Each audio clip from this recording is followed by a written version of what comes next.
За танхимд амжилт хүсье. Учрал ерөнхий сайдаас асуух зүйл байна. Та бол хүний амьдралд их л олон юм тууллаа. Ялангуяа сүүлийн хэдэн жилд цахим хөгжлийн сайд, хэрэг эрхлэх газрын дарга, эдийн засгийн хөгжлийн шадар сайд, намын дарга, улсын хурлын дарга, одоо ерөнхий сайд.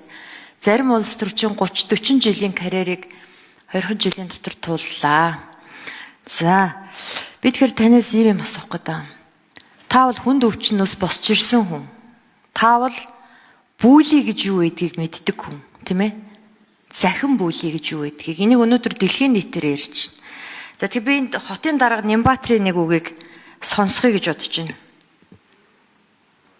Тийм шүү. Өглөө болгон би туйлын голоо сан цэрдэг.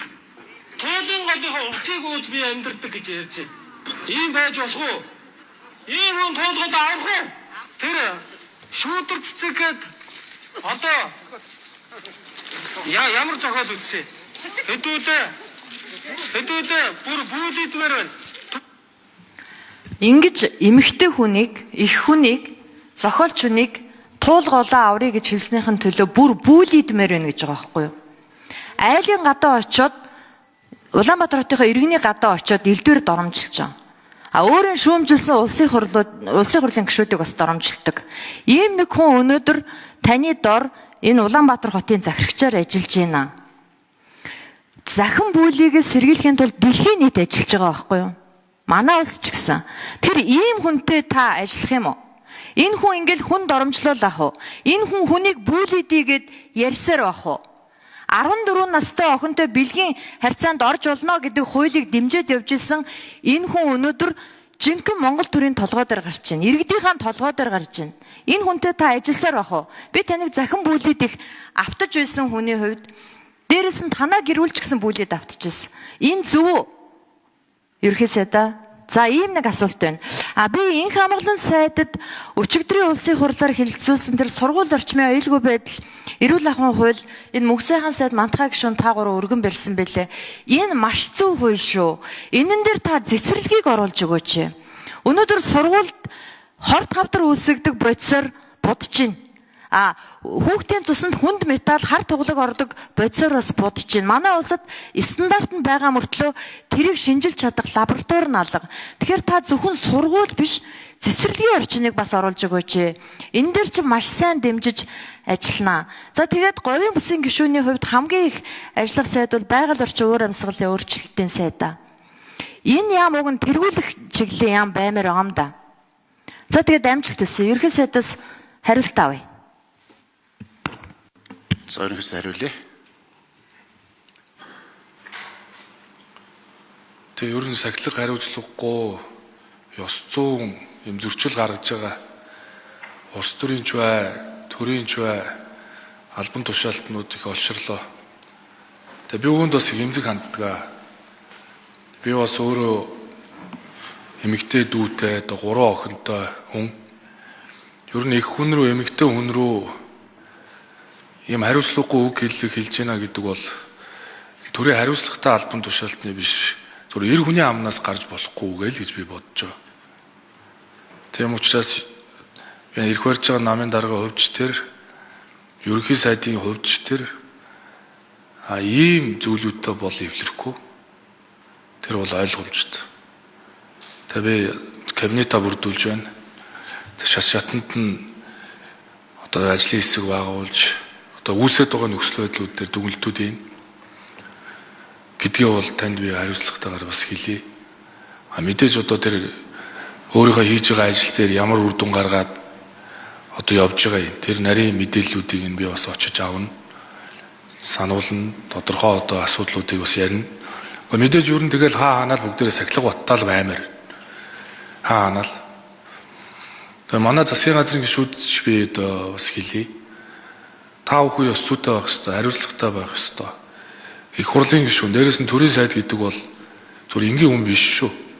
Үндсэн хуулиар олгогдсон олон эрх чөлөөнийг асуулт штэ. Засгийн газрын гишүүн бол бус чиг би эрх чөлөөгөө эдэлж ийн гэд явж болохгүй. Өөрөөсөө хариуцлагатай, ёс зүйтэй, манлайлалтай байх ёстой. Тэгжиж төрийн сайдыг хүнддэг нь. Тэрнээс биш өнөөдөр төрийн сайдын нэр их хурлын гишүүдийн чинь нэр хүнд унаад байгаа чинь зарим хүмүүсээс л болоод байгаа шүү дээ. Тэгэхээр одоо энэ төрийнхөө нэр хүндийг сэргээе.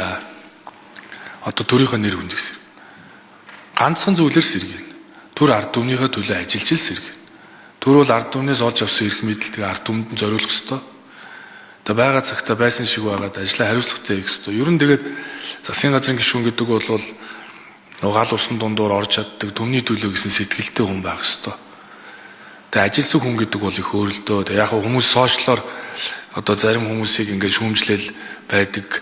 Яг үнэндээ эргээд харахад манай чойжо сайд шиг, дэлгэр сайхан сайд шиг, жавхаа сайд шиг ажил нугалдаг хүн яг цаг дээрээ байдгүй л дээ. Тэгээ засгийн газрын ажилчин бас их зовлонтой. Зүгээр ингээд нэг сошиалор нэр хүндтэй биш юм бил. Засгийн газраас гүйцэд засаглалын ажил. Тэгэхээр би кабинет учраас кабинет дүнгээл тавиулна. Тэгэхээр гол нь би сайд нараасаа одоо яг таны хэлж байгаа энэ ёс зүй, сахилга, хариуцлага, энэ үг үйлдэлтэй эзэн байхыг шаардж ажиллах болно. За байгаль орчны сайд эднэр дэвшиж хариулъя. Сандаг очрог шүү. Энэ хямглан сайд. Энэ хямглан сайд хариулъя. За ганц минутаас хариулахад их тийм өндөрлөлтөй хариулт яг өөрөг даалгавар өглөө гэж ойлгож байна шүү дээ Монгол Солон гишүүнээ тий. За тэгээ энэ бол үдээж бас энэ хуулийг хамтарч өргөн барьсан гишүүний хувьд нэгдүгээрт, хоёрдугаарт бол бас би энэ салбарт ажиллаж байсан салбарын сайдын хувьд бол энэ сургууль цэцэрлэгийн аюулгүй байдлын асуудлыг бид нар үндэсний тогтолцоо болгох ёстой гэж би бодож байгаа. Тэгээ үндсэндээ бас боловсролын сайдаар ажиллаж байхдаа энэ асуудлыг анх хөндөж бас шүглүүлж энэ үеийнгийн дээрлэхэлт гэдэг бол байдаг юм байна. Нийт хүүхдүүдийн одоо 70% нь үеийнгийн дээрлэхэд ямар нэгэн байдлаар өртсөн байна. За энэний одоо бараг үндсэндээ 60% нь бол гэр бүлийн орчинд, 30% нь одоо сургуулийн орчинд үйлдэгдэг гэдэг нэг ийм сэтгэл эмзэглүүлэм статистик байдаг. Тэгээ энийг шийдэхэд бол одоо сургуулийн сэтгэл зүйчүүдийг шийдэж ажиллаж байсан. Энийг цааш нь одоо ажил хэрэг болгож ажиллана гэж. За энэ хямглан гишүүг үүсгэж хариулчих. 1 минут. Нэмэлт. Өчигдөр тэр хуулийн хилцүүлэг явж явах үед тэр наран сүх профессор бас тийм сэтгэл эмзэглүүлэм зүйлийг ярьж илээ. Одоо сургууль цэцэрлэгийн тасалгааныг нь хор тавтар үүсгэгч одоо будаг барилгын материал хэрэглэдэг болсон байна. Энэ дээр бүр онцгой анхаарах одоо байх ёстой. Тэгээ одоо бид нар бас энэ хяналтын байгууллагын боловсролын одоо бид нар мэргэжлийн хяналтыг бас бодохгүй би сэргээх ёстой гэж ойлгож байгаа шүү дээ. Тэгээ одоо энэ хяналтын байгууллагууд сайн ажиллаж энэ хүүхэд одоо цэцэрлэг сургуулиуд дээр хор тавтар үүсдэг энэ орчинд бие сурч хүмүүжиж болохгүй л гэж ойлгож байгаа. Энийг бол ингээд нэг удаагийн гал унтраас арга хэмжээ авах бол одоо би тийм сонирхолгүй миний ажилтдаг стил бол тийм биш. Тодорхой тогтолцооных нь хувьд хардаг, системийнх нь хувьд харж энэ шийдлүүдийг хийх юм зөв шийдлүүд байх болов гэж бодож байна. За тэгээ бас гэр хөдөлмөрийн хамгааллын сайдаар ажиллаж явах үед бас энэ хүүхд хамгааллын тухай хуулийг хэрэгжүүлж 600 орчим одоо нийгмийн ажилтнтай болсон